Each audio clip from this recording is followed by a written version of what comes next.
मुझे आपसे ये उम्मीद नहीं थी मिस्टर माथुर। ये बच्चों का शोर, ये किताबों के पन्ने फाड़ना, डिस्गस्टिंग। मैडम, मैं स्टूडेंट्स को सिखाने के नए तरीके, नए टेक्निक्स, नए एक्सपेरिमेंट्स करना चाहता हूं। ये स्टूडेंट्स का शोर क्या नया एक्सपेरिमेंट है? किताब में जो लिखा हुआ है उसका मजाक उड़ाना क्या नया तरीका है? मैंने तो सुना था अगर कुछ सीखना है तो किताबें पढ़ो, कुछ सीखना है तो किताबें फाड़ो। ये पहली दफा सुना है। मैडम, मैं किताबों के खिलाफ कभी भी नहीं रहा हूं। मुझे तो सिर्फ शिकायत है उन किताबों से जो यूनिवर्सिटीज में जो किताबें पढ़ाई जाती हैं उन्हें सिलेक्ट करने के लिए समझदार और एक्सपीरियंस्ड लोग होते हैं। अपने अपने सब्जेक्ट में मास्टर्स होते हैं वो। उनका पूरा पैनल होता है। स्टूडेंट्स का भविष्य, उनको ध्यान में रखते हुए किताबें चुनी जाती हैं। आपने किताबों के पन्ने फाड़कर उनकी क्षमता को, उनके अभ्यास को, उनके एक्सपीरियंस को फाड़ा है।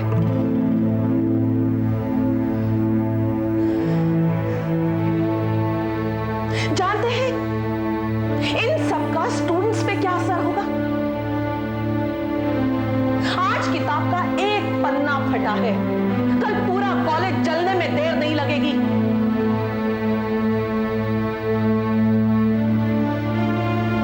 आपको संस्कारों के बारे में बात करते हुए सुना है मिस्टर माथुर। क्या ये आपके संस्कार हैं? हमारे देश में जब बच्चा पहली बार स्कूल में पढ़ने के लिए जाता है तो उससे किताबों की पूजा करवाई जाती है। उसे बताया जाता है कि ये चंद पन्ने जोड़कर सीकर बनाई गई किताब नहीं, सरस्वती है, विद्या देवी का रूप है, ये इसे प्रणाम करो। और आज उसी विद्या देवी को आपने कचरे की टोकरी दिखा दी। ये आपके संस्कार हैं, ये आपके आदर्श हैं। सच कहूं तो प्रोफेसर अनिरुद्ध गलत नहीं थे। ये देखिए, इतनी मोटी किताब है इस साल के सिलेबस में, पूरे 700 पन्ने वाली, और साल में दिन होते हैं सिर्फ 365। भाई कैसे कोई पूरा करेगा कोर्स? तो फाड़ दिए उन्होंने 100-200 पन्ने। अरे भाई गुप्ता जी, साल के 365 दिनों में 100-125 दिन तो छुट्टियों में निकल जाते हैं। जयंती, पुण्यतिथि, हड़ताल, शहर बंद, तो कभी कोई नेता मर गया। भाई इतने कम समय में कैसे पढ़ाएंगे हम? उसने शराफत दिखाई, पन्ने फाड़ डाले। हम लोग तो जितना पोर्शन कंप्लीट होता है उसके बाद बाकी सारा दिस इज नॉट इम्पोर्टेंट कहकर छोड़ देते हैं। भाई जिस स्टूडेंट को पढ़ना होता है वो अपने आप ही पढ़ लेता है, बाकी सारी भीड़ जो है वो ट्यूशन ही कर लेती है। क्यों मिस्टर त्रिपाठी? बिल्कुल सही। अरे भाई, आज के विद्यार्थी तो पढ़ने जाते हैं ट्यूशन के कक्षाओं में, और महाविद्यालय आते हैं सिर्फ मौज मस्ती करने। सरकार को चाहिए कि महाविद्यालय बंद कर दे और शुरू कर दे ट्यूशन की कक्षाएं। क्यों श्रीमान बनर्जी, सही कहा ना? भाई आप बहुत लकी हैं मिस्टर बनर्जी, आप मैथ्स पढ़ाते हैं। अबे हम हिस्ट्री वाले हैं, हमसे कौन पढ़ेगा ट्यूशन? कहीं ऐसा तो नहीं कि इसी फ्रस्ट्रेशन में आकर अनिरुद्ध ने पन्ने फड़वाए? Quite possible. एक्सक्यूज मी, मेरे ख्याल से अनिरुद्ध जी ना ही सन की आदमी है और ना ही पागल। उन्होंने ऐसा क्यों किया ये जानने और समझने से पहले उनका इस तरह से मजाक उड़ाना ठीक नहीं है। कम से कम हम प्रोफेसर्स को तो सोच समझ कर बोलना चाहिए एक दूसरे के लिए। हाँ? शिल्पा जी, उनके 3-4 पन्ने फाड़ने का हमें कोई आपत्ति नहीं है। 3-4 पन्ने क्या, वो पूरी की पूरी किताब फाड़ डालें। लेकिन प्रश्न है अनुशासन का। आखिर विद्यार्थी हमारे देश का भविष्य होता है भाई। अब स्टूडेंट्स को सिलेबस और इन सब चीजों के खिलाफ भड़काना ठीक नहीं है, उनको बहकाना अच्छी बात नहीं होती। लेकिन अनिरुद्ध जी स्टूडेंट्स को बहका नहीं रहे हैं, वो तो उन्हें सही नजर और सही रास्ता दिखाने की कोशिश कर रहे हैं। तो भैया नहीं चाहिए ऐसा रास्ता, बोर्ड लगा दो नो एंट्री का, जल्दी। क्यों mister Banerjee, am I right? Right. बिल्कुल सही लिखा है इसमें। कहते हैं कि आजकल सब कुछ उल्टा पुल्टा हो रहा है। सिनेमा में ड्रामा नहीं है क्योंकि एक्टर्स एक्टिंग करने के बजाय बॉडी बनाकर पहलवानगिरी कर रहे हैं। And in sports boxers boxing करने के बजाय एक दूसरे के कान काट के ड्रामा खड़ा कर रहे हैं।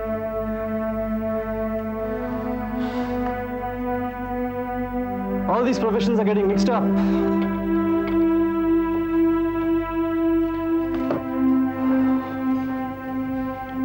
एक और चाय ला। मेरे लिए भी।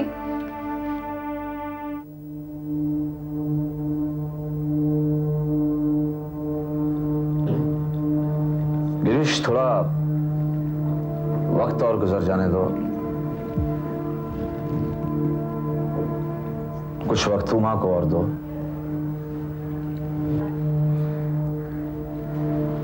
पहली बार उसके साथ यह हादसा हुआ है। उसने जिसे चाहा अपने माँ बाप के खिलाफ होकर बंगला, गाड़ी, पैसा सब छोड़कर, उसी आदमी ने उसका साथ नहीं दिया, उसे अलग कर दिया, जाने दिया। अपने चंद उसूलों की वजह से ये सदमा उमा बर्दाश्त नहीं कर पाई है। उमा की मां, मैं, हम सब यही चाहते हैं कि तुम दोनों जल्द से जल्द अपना घर बसा लो, सेटल हो जाओ। गिरीश, तुम तो जानते हो मेरा कोई बेटा नहीं है। इस सारे एम्पायर का कोई सक्सेसर नहीं है। उमा की मां और मैं हमेशा से ये चाहते थे कि हम अपने दामाद को ही अपना बेटा बनाएंगे, और शुरू से तुम हमारी नजरों में थे। तब से जब उमा और तुम एक साथ स्कूल में पढ़ते थे। गिरीश, मैं अपने जीते जी अपना सारा कारोबार तुम्हें और उमा को सौंप देना चाहता हूं।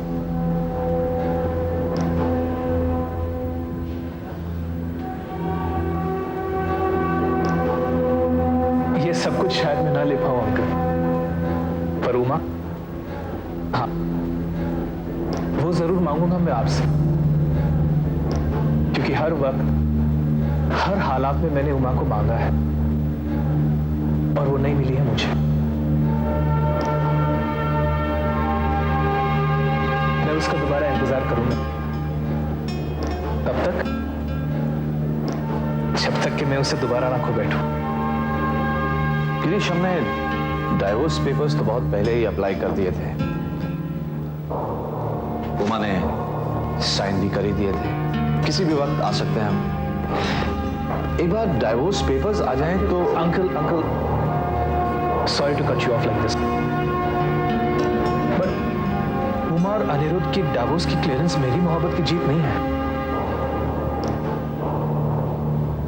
मैंने उमा को बचपन से लेकर आज तक बिना किसी शर्त के या किसी बंधन के चाहा है, और आज भी मैं उसे वैसे ही चाहता हूं, और मैं चाहूंगा कि अगर वो मेरी तरफ कदम बढ़ाए तो वो ऐसे ही हो। गिरीश, उमा तुम्हें चाहती है, बहुत चाहती है। मैंने तुमसे कहा ना कि पहली बार वो ठीक से फैसला कर नहीं पाई थी, और उसकी इस गलती ने उसे सहमा दिया है।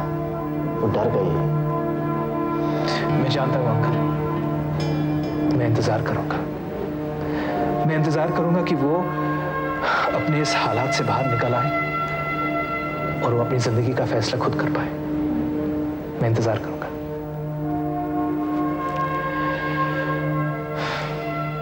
मैंने किताबों का अपमान नहीं किया है मैडम। मैंने तो इन कवियों को, इन रचनाकारों को, इन शायरों को इन किताबों से बाहर निकालकर उन्हें समझकर कहीं सम्मान देने की कोशिश की है। उनकी किताबें फाड़कर?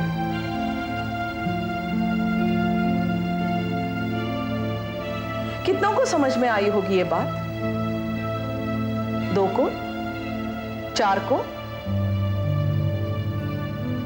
बाकी सबने तो देखा देखी में पन्ने फाड़ने का एक खेल बना लिया, बिना ये जाने कि किस तरह उनके माँ बाप ने सौंपे हैं उनको ये विद्या के पन्ने।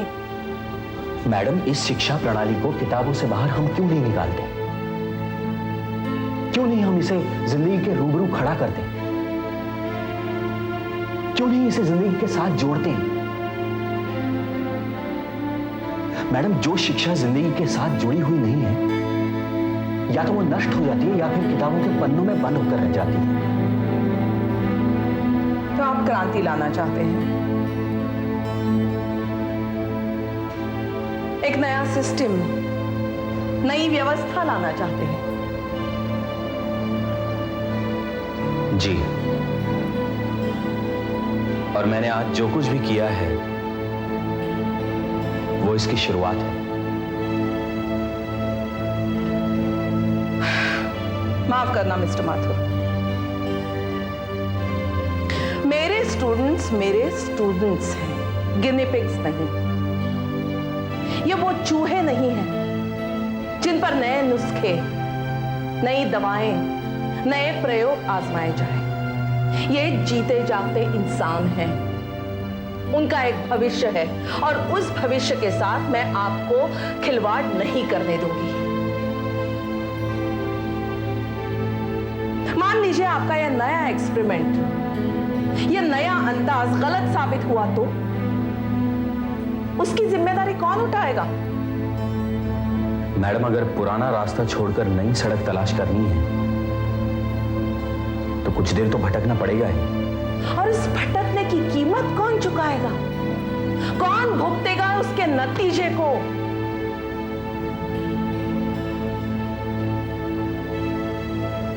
आई एम सॉरी, जो जैसा चल रहा है उसे वैसा ही चलने दीजिए। बदलाव एक रात में या किताब का एक पन्ना फाड़कर नहीं आता मिस्टर माथुर।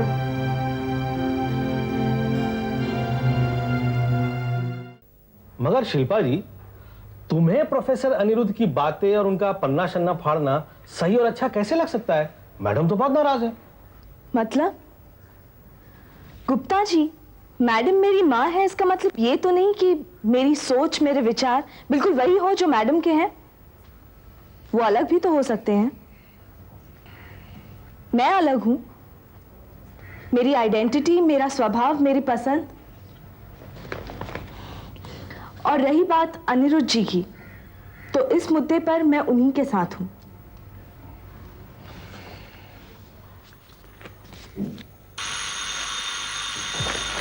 चलिए गुप्ता जी। शिल्पा जी,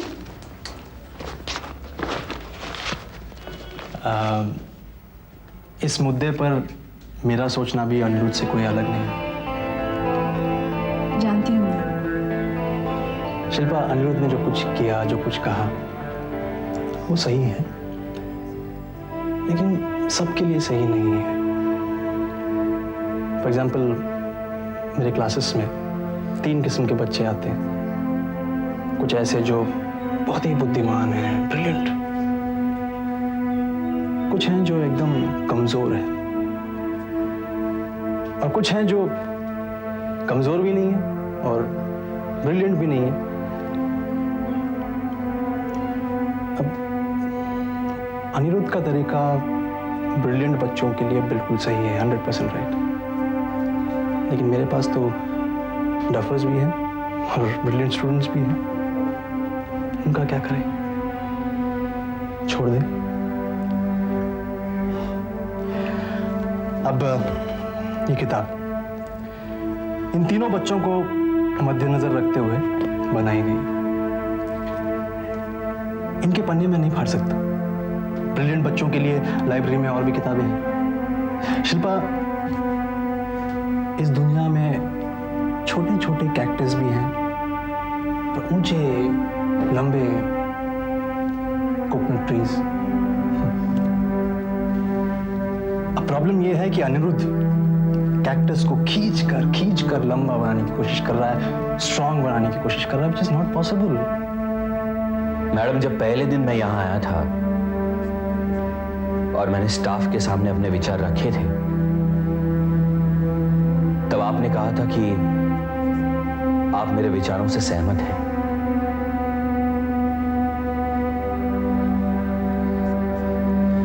अक्सर ऐसा ही क्यों होता है मैडम कि विचारों के साथ तो सहमत हैं, लेकिन जब उन्हीं विचारों को हकीकत में बदलने जाओ तो कोई साथ नहीं।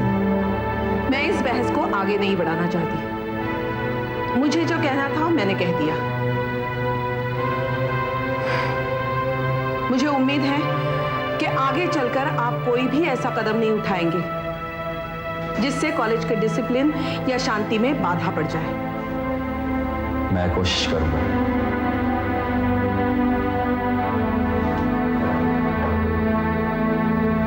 एक बात और, आजकल किताबें बड़ी महंगी हुई हैं। नई किताबें खरीदना हर किसी के बस की बात नहीं है। मैं रजिस्ट्रार को कहलवा के एक अमाउंट पास करा लूंगी। आप खुद जाकर किताबों का ऑर्डर देंगे और किताबें बच्चों में बांट देंगे। अब जा सकते हैं। जी, थैंक यू वेरी मच।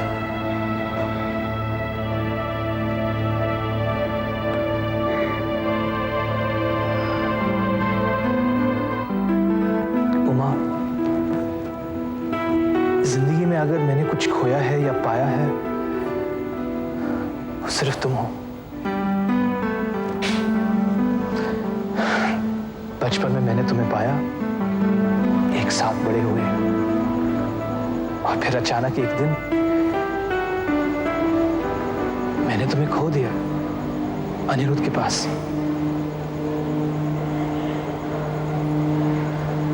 उस दिन मैं बहुत रोया था उमा, जानती हो, बहुत रोया था मैं। शायद पहली और आखिरी बार।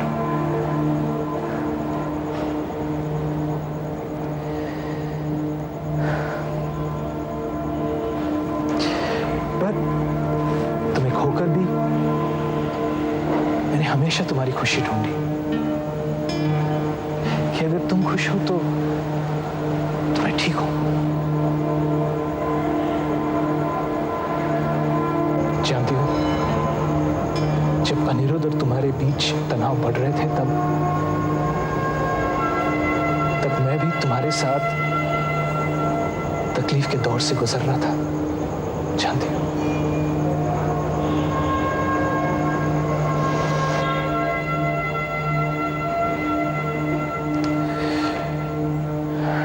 और फिर एक दिन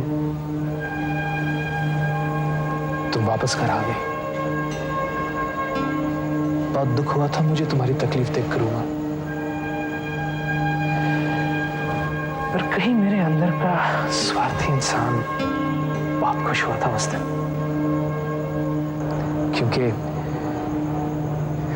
क्योंकि उमा मुझे वापस मिल गई थी। ऐसा मुझे महसूस हुआ था और कुछ नहीं।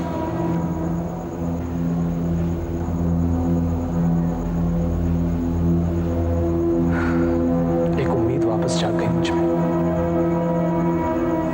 और वही उम्मीद आज तक मुझे उम्मीद दे रही है। आज तक।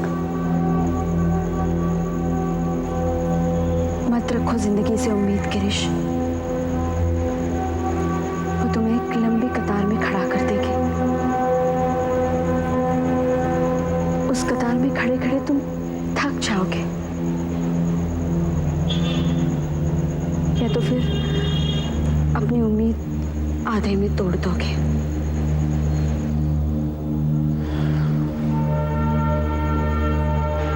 कभी कुछ हासिल भी कर लिया तो वो तुमसे इतनी भारी कीमत मांगेगी जो तुम दे नहीं पाओगे।